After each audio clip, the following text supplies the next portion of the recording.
right, Z. Everybody else, we'll bring you back on here shortly. It was nice to meet you. Go ahead and get started. Just get to know you briefly. I need to unmute you, though. Let me do that real quick. It might help. Sorry if my mic's all messed up. So first, now it's working. So first things first, how did Little Charlie's Pizza end up here in Elizabethtown, and what's your role there? All right, so I know Charlie's daughter moved out here. Her husband was from here, or his family was from here. So he came out here after he got out of the Marines, and I guess I'm going with more of an excuse to visit the grandkids. So he wanted one out here. So it popped up, and then around, I'd say 4 to 5 weeks later, I came in. So Okay, you basically run the shop. Is that your role? yeah, it turned into that. At first, I wanted to go part-time. I was looking for something small, and then basically Charlie adopted me, and it became what it is now. Okay. Every pizza shop has a personality. If there's one dish on your menu that sums up the heart of the place, what do you think that is? All right, dish, I feel like it's a little mix here, but I'd say the cheese pizza. The cheese pizza is the basis. When people come in, or if they're from New York or from up north, that is their go-to, basically to test the water to see if this is what they're expecting, if this is going to be good. They'll test the cheese, and then we go from there. Right. And your brand leads on that authentic New York style. What's something you've had to adjust for the Kentucky crowd, and what traditions stay sacred from Brooklyn? I wouldn't say we adjusted too much. I know I've added a lot of different crazy creations that go a little bit better out here. That's just, I guess, I've been told up there in New York, if you throw barbecue chicken, bacon, pepperoni ranch on a pizza, most people are gonna, what is that? Down here, it's more excitement. They're very intrigued by the creations. Mm-hmm. And I'd say the whole New York slice deal. It's a foldable slice. It's thin. It's not overpowered. We don't add a bunch of stuff to the tomato sauce, so you get your base flavors.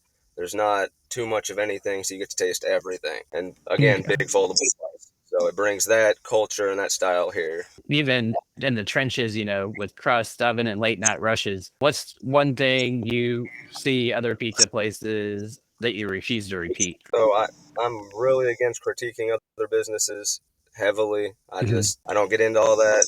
Pizza wise, I would just say again, I feel like a lot of different places, and not just pizza places, but different spots will add too much to something, and then you overpower that dish. So the basis of the dish gets overlooked. So if you add 6 different things to something, obviously you're not gonna. It's a completely different product at that point. I understand that. That's it. And I like how you don't like to be negative about other businesses. I think the heart of the question was more exactly how you're answering it, to be clear. So Hardin County has a tight community feel. What's the local moment, partnership, or customer story that made you really think, yeah, this is why we're here? All right. So I think a couple big things is we're bringing home to a lot of people that have moved, relocated. I guess food and culture is a big spot in memories. So when some people haven't had that type of slice or that type of food in 10 or more years, so when they come in here, most are reluctant, skeptical, thinking just like everybody else, they're saying this is the product, and then they'll try it and then they'll bring up all those memories. So bringing home to everybody, a little piece of home at least, is amazing. And then the community aspect, I've never been anywhere that the community is so strong and tight knit. It is absolutely amazing. But I've also lived in much larger cities, so that would probably explain it. Areas of cities, little community based, but not as much as this city is. Where are you? And honestly, just making people happy out here is quite amazing. But you said you've lived in bigger cities. Where'd you come from originally, and what are some of those big cities you lived in? Well, military family, so we traveled a lot, tremendous amounts. But originally California. Family's actually from up in New York, but we obviously relocated, went everywhere. But looking places wise, mostly we'd get stationed in larger cities. When we didn't, they would be smaller cities for shorter periods of time. So we're looking at, let's go with Charlotte, Rock Hill, South Carolina, Charleston, South Carolina. We lived in Mississippi for a while till Katrina, and then we relocated from that point. Okay. And then So you've when I been separated everywhere. from the family, like when I went on my well, not everywhere, but a lot of places. Yeah, And if but I didn't live there, we moving with the military. Yeah, I get it. All right. If you were forced to eat one kind of pizza for life, your own or anybody's, what would it be? Oh man, I'd go with ours just because I know what's in everything. It's a comfortability thing. I know everything is fresh. I know that sauce is not more than a few hours old, say 8-10 hours old maximum. Everything I know is gonna be what it's supposed to be. Not only that, but the creative side of things, which I've done a lot of, I get that as well. So I won't run out of options. That's for sure. Oh, all right. Well, when you look at the restaurant business overall, what's one piece of advice you give anybody in food business trying to stand out? Options, and I'd say don't hesitate to try new things. If something in your head says it's crazy, but it makes sense, run with it. Try it out. It hurt too much. I mean, worst case, you get a couple people who say I didn't enjoy that, and then go from there and try to change it up or separate from the idea completely. Okay. All right. Well, thank you for letting us get to know you a little bit better. What I'm going to do now is I'm going to drop off. I'm going to let Nate, and I'm also going to bring Britton on. Let me get him back up here. I'm going to drop off the rest of this interview, and we're going to let you all talk about the community dinner that's coming up. Yeah, so I was just minding my own business on a random Tuesday night when somebody over here decides to send me a message. So how long were you thinking about this before you sent it to me and Aaron, and why did it pop up in your mind, Zeke? All right, so I think a lot. That's usually what I do. I think, and then I seen a lot of different struggles. I mean, there's too many to name. And honestly, it's just getting more difficult, especially with the holiday now. I came up with the idea probably a week before I messaged you on it, and was trying to problem solving in my head the entire time to make sure it was even a possibility. And as soon as I was like, all right, it can happen. Yeah, I just need a little assistance and a little maneuvering. So I went to Charlie, obviously, first to make sure, it was all okay. Talked to him. He immediately said, yeah, let's do it. He was like, have it all planned out, which he knows me pretty well. So if I come to him, that means I already have a base plan. It's just I want to get that permission to go and then full swing at it. So once I got the okay, that's when I met Aaron and then you. So I was going to ask, that was going to be my second question was Charlie, but obviously you've already got him right in your corner, which is awesome. It's great that he was already on the same lines, like, hey, let's go with this. You've got my full support type of thing. How has it evolved from what you thought you might be able to do to what it's become coming on Saturday? Hey, 1 second, cut out a little bit. I said from the idea, what you had is a spaghetti supper. Obviously, we've brought in several local businesses and lots of vendors and stuff. How has it evolved from what you were going to do with spaghetti and pizza to what it's become coming on Saturday? Oh, okay. So this was what this was like the best case scenario for what I had in mind. Like when I was thinking of it, I was like, it probably won't be to the extent of what it is now, but that was the hope. That was the hope that many people would jump in and help. And I knew we have a lot of different people in the community who I knew confidently would help. Just it grew into, like you're saying, much, much more than what it was originally, which is amazing. And I love all the different people who are jumping in to help support it. You, Aaron, these buds, Donatos, honestly, far too many I can name off the top of my head, but loving it. Absolutely loving it. So excited to see the turnout and as many people were probably going to help. I've told people before, I watched you and Philip Justice from Donatos have your first conversation to each other on my phone in Little Charlie's. These butts, David Pritchard, who used to kick my butt in soccer way back when, stepped up and not only offered the facility, but to bring in some barbecue too, to give people some options. Britain's been a huge help. We know that Bluegrass Meats and other people have donated. What's it like to build as a business owner, not just a community person, but to build these relationships with other people, especially with like the Donatos and you should be butting heads as rival pizza places, but you're not rivals at all. Oh, no, I don't. When it comes down to the end of the day, we're all doing what we can to survive. So, for instance, Philip Justice, I know the town is an amazing town, everything about it, but people will try something, and if it isn't what they expected that first time, sadly, they'll either not go back for a while, or they'll take that first impression and run with it.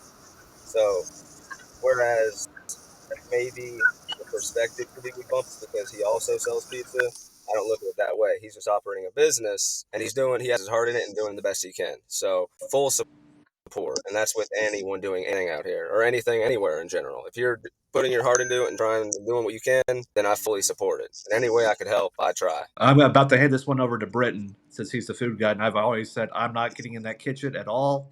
Y'all can't make me unless there's a brownie bowl thing happening. But reminder again, it's from 4 to 7 on Saturday at the Elizabethtown Community College. We will post the map of where you can park. I recommend coming in the baseball entrance and coming in and going around that way. It's probably the easiest.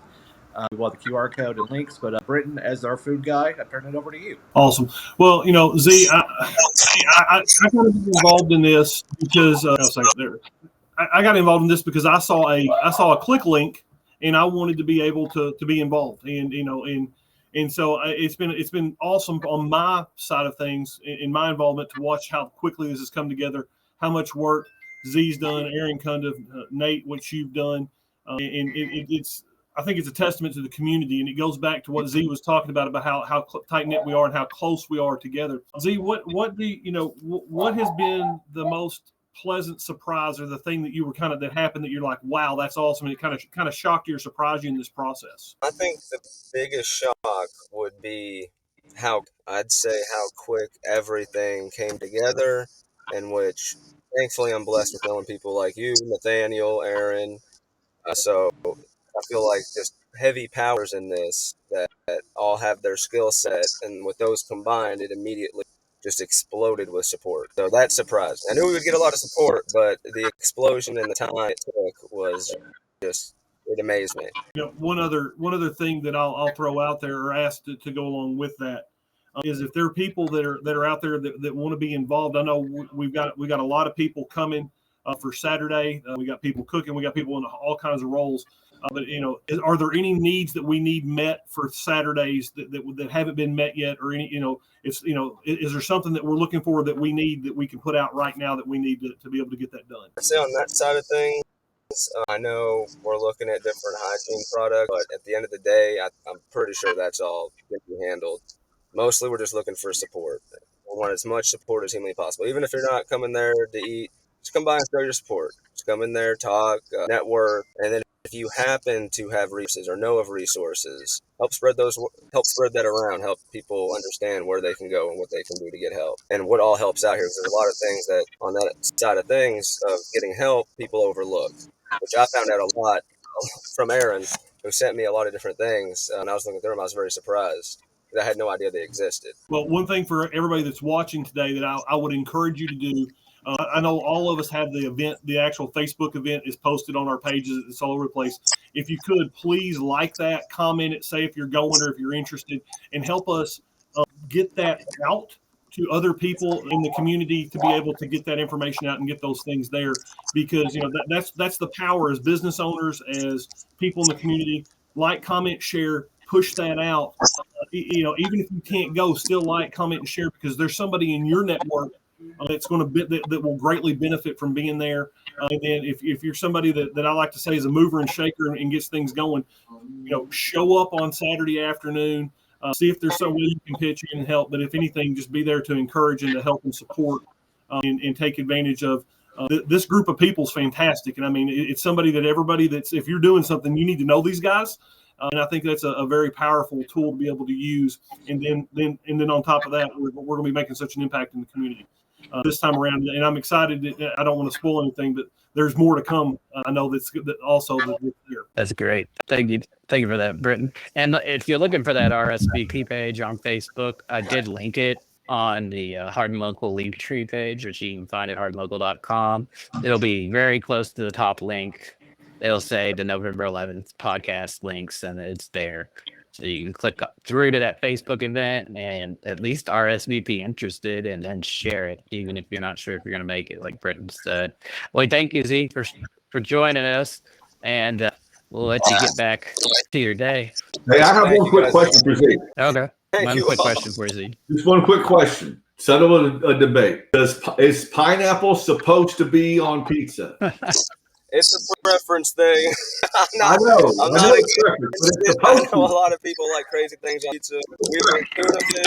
The things I've heard, not against anything. Preference is preference. Okay, fair enough. All right, see, we thank you again for joining.